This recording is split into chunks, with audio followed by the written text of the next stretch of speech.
pjesa është e diskutueshme se kush përfiton dhe kush humb në këtë vend. Mendoj se edhe Irani humb, por është i sigurt që Izraeli dhe Shtetet e Bashkuara të Amerikës nuk është se humbasin nga kjo ngushticë. Kështu mendoj që vendet e rajonit do përpiqen të gjejnë një rrugë diplomatike për ta zgjidhur këtë. Fundja Iranit të gjitha përpjekjet e veta i bën për këtë lloj qëllimi edhe që t'i prekë ato shtete, edhe deklarata e fundit që ka bërë që gjithë nafta e Iranit nëse do ta blej dikush duhet ta blej me monedhën kineze, është një farë mënyre për detyruar të gjitha shtetet që tash këtë lloj marrëveshje do filloni ta bëni edhe me Kinën. Është një përpjekje për të futur edhe Kinën këtë luftë, por nuk besoj se Kina do ketë interes për të ndërhyrë në këtë lloj lufte. Maksimumi mund të përfitoj nga aspekti tregtar ose marrëveshje të caktuara. Askush nuk mund ta dënoj Kinën pse po përdor monedhën e vet që tjerët bëjnë transaksion me Iranin, kështu që mendoj që ngushtica e Hormuzit nuk është edhe aq shumë e ndjeshme, pavarësisht se flitet për 20% të qarkullimit të gjithë karburanteve në rajon, nuk mendoj se është edhe aq shumë e ndjeshme.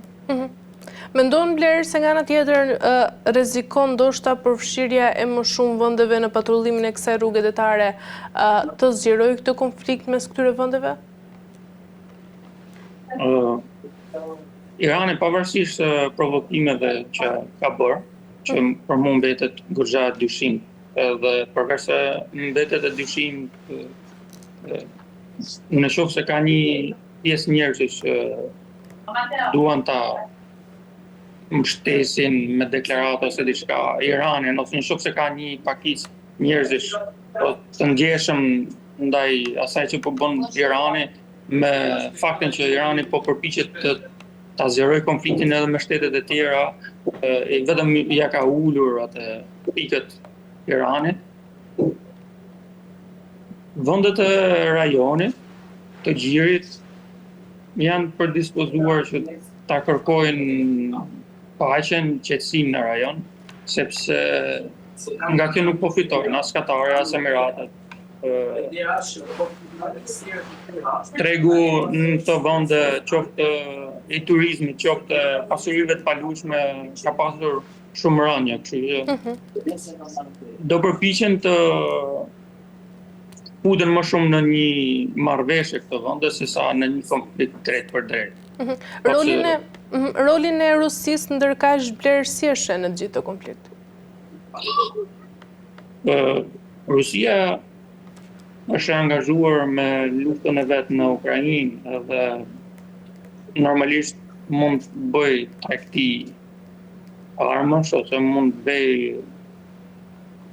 në ndihmë teknologjinë e vet, pavarësisht se nuk është se kanë edhe ndonjë diferencë shumë të madhe mes asaj që kohëve të fundit ka arritur që të posedojë Irani edhe të prodhojë edhe asaj në Rusi, po megjithatë unë nuk besoj që do ketë edhe një përfshirje shumë të madhe të Rusisë, sepse nuk i intereson.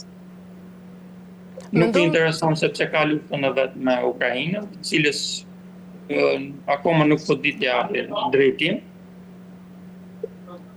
Mendoj që Irani është brenda një zjarri të shumë fiqë, në cilin e ka futur vetvete. E gjitha ajo që mund të mbetet ndakmën është ose ndryshimi i regjimit ose marrja masash e liberalizimit të Republikës të Ajatollahut. Mendon Bler se ende ka ndoshta hapësirë për negociata mes këtyre vendeve pasi nga ana e Iranit është deklaruar se Tirani nuk ka kërkuar kurrë pushim dhe as negociata me Shtetet e Bashkuara, duke u përgjigjur kështu në një farë mënyrë dhe komenteve të mëparshme të presidentit shërbaz Donald Trump, i cili tha se Irani kërkonte një marrëveshje, por ai nuk ishte gati pra për një të tillë. Si she të gjithë këto deklarata dhe pse deklaratat e Donald Trump dhe të diplomacisë iraniane janë kaq të kundërta se i përket çështjes së negociatave?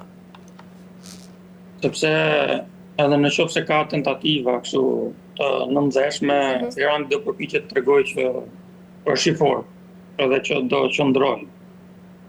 Ndërkohë që edhe Donald Trump shpeshherë është mbajt nga ata lloj politikanësh edhe udhëheqësh shteti që çfarë deklaron sot nuk e deklaron nesër, kështu që mbetet pikë diskutueshme, po kryesorja është që Irani edhe në qoftë se do bëjë disa përpjekje për marrëveshje, nuk do ta paraqesë këtë të dukshme deri në momentet finale, domethënë deri kur të kuptojë se çfarë përfiton nëse përfshihet në këtë marrëveshje. Do përpiqet që ta mbajë si asin nën mong që të paktën nga aspekti propagandistik ta mbajë luftën gjallë, se jo rastisht që shumë po themi diplomat të caktuar ose media të caktuar që japin goxha lajme kështu që e mbajnë shumë lart atë nivelin e propagandës së Iranit dhe besimi që ata po fitojnë, pavarësisht se mediat më serioze dhe me çfarë pretendohet nga ata që janë specialistët më të mëdhenj fushës që Irani nuk e ka gjatë kushtarikisht. Ndërkohë që kur e shikon propagandën ose atë çfarë qitet nëpër disa media të caktuar, është e kundërta, duket sikur Irani po arrin suksese. Qartë.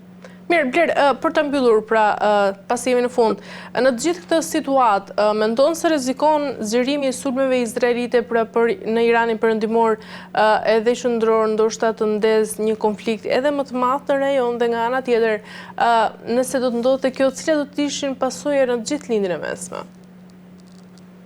Izraeli është në përpjekje për ta justifikuar, domethënë, gjithë atë çfarë ka bërë, qoftë në Gaza, qoftë në rajon, që ne po përballemi me një rrezik permanent në këtë rajon. Ky është qëllimi i Izraelit. Izraelit i intereson zgjerimi i konfliktit.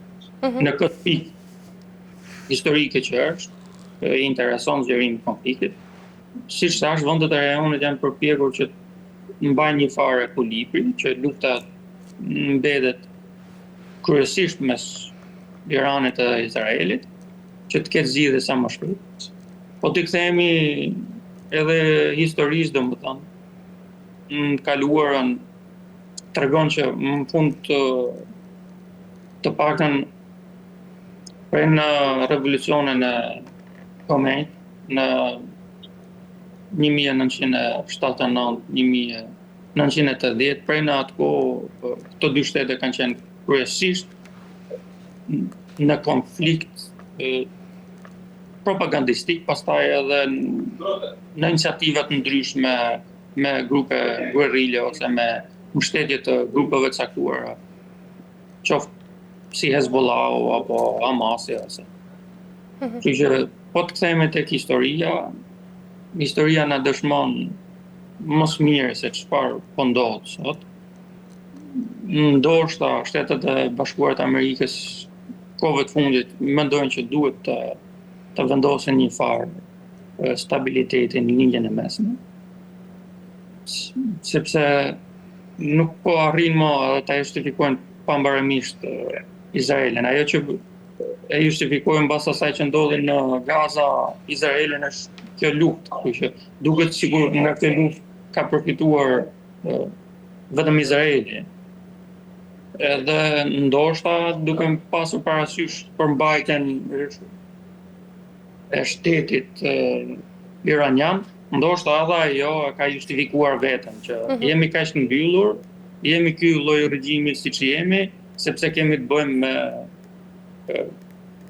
Izraelin e Shtetet Bashkuara të Amerikës. Domethënë, ndoshta Shtetet Bashkuara të Amerikës janë në qendër të kësaj lufte sepse janë mes për shkak të Izraelit, po kjo ta themi shqip duket si një kontraafar mes Izraelit dhe Iranit, duket sikur nga kjo luftë, pavarësisht se këto dy shtete po luftojnë njëra me tjetrën, duket sikur ja kanë justifikuar vetveten.